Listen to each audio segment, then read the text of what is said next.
আমরা ফাঁকা রাস্তা উদ্বোধন করলাম। আমি প্রথমে আমাদের ময়দানটিকে বাসীর কাছে অনুরোধ থাকবে, রাস্তাটাই উদ্বোধন হলো, জানি না কোন ঠিকাদার এই কাজের নির্মাণের দায়িত্ব পেয়েছেন, তবে আমি মনে করি ময়দানডিঘি বাজারের প্রত্যেকটি ব্যবসায়ী, প্রত্যেকটি মানুষের দায়িত্ব কর্তব্য হচ্ছে এই কাজটি যেন আপনারা কড়ায় গন্ডায় বুঝিয়ে নিতে পারেন।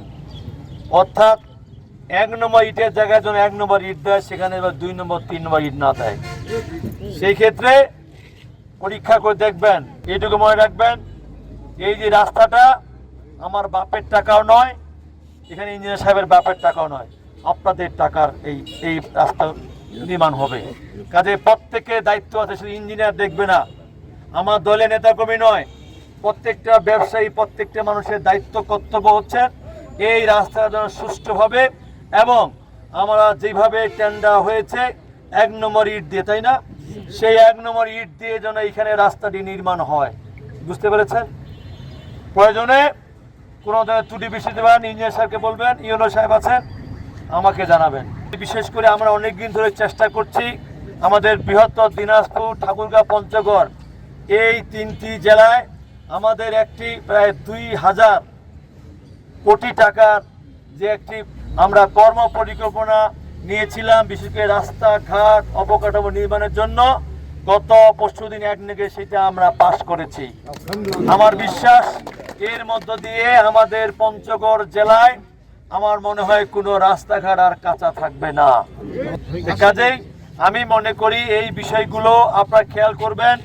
এবং আমি আবারও বলি, এই ময়দানডিঘি বাজারকে মাদকমুক্ত করার জন্য আমি যে আমার নির্বাচনে ইস্তিহারের যে সময় সেই কথাগুলো বলেছিলাম, সেখান থেকে 1 বিন্দু সরেছি? আপনার সাক্ষী বলেন, 1 বিন্দু সরি নাই। সে যদি আমার দলের বড় নেতা হয়, তাকেও আমি ছাড় দিব না। শুধু মাদক ব্যবসায়ী নয়, কোনো চাঁদাবাজের স্থান আমাদের এই এলাকায় হবে না, হবে না, হবে না। প্রয়োজনে ব্যবসা করেন, বাণিজ্য করেন, আমরা সেখানে ওই রাস্তা খুঁজে বের করে দেব। কিন্তু আপনি আমার দলের নেতা হন, কর্মী হন, যেই হন, এইখানে আমি একটি কথা বলতে চাই যে আমার এই ক্ষেত্রে আমি 0 টলারেন্স ধরে রেখেছি এবং সেইখানে আমি কন্টিনিউ করবই। আজকে আমি শুধু বলতে চাই, আজকে আমাদের অনেকগুলো মহাপরিকল্পনা আমি হাতে নিয়েছি। এই যে আমাদের পঞ্চগড় সুগার মিল বন্ধ হয়েছে, সেইখানে আমরা নতুন করে কি অবকাঠামো তৈরি করতে পারবো। ইতিমধ্যেই মালয়েশিয়া থেকে একটি বড় টিম আমাদের এই পঞ্চগড় জেলায় দেবীগঞ্জ বদায় তারা সেইখানে ইনভেস্ট করতে চায়, অনেকগুলো অবকাঠামো নির্মাণ করতে চায়। এর আগেও আমি অনেককে নিয়ে আসছিলাম। ইতিমধ্যে আমি বেদার সভাপতির সঙ্গে কথা বলেছি, তারাও আমাকে আশ্বস্ত করেছেন। আমাদের মাননীয় প্রধানমন্ত্রী, আমাদের অর্থমন্ত্রী, অর্থ উপদেষ্টা সবার সঙ্গে কথা বলেছি। আশা করছি আমরা আমাদের এই পঞ্চগড়ে, আমাদের দেবীগঞ্জ বদায় অবকাঠামো অনেকগুলো তৈরি করতে পারবো, যার মধ্য দিয়ে আমাদের অনেক বেকার ছেলে মেয়ে চাকরি দেওয়ার ব্যবস্থা করব। আমি শুধু অনুরোধ থাকবে, আসুন আমরা যেইভাবে আমাদের কাজগুলো করছি, আমরা যেন সেইভাবে কাজগুলো করতে পারি।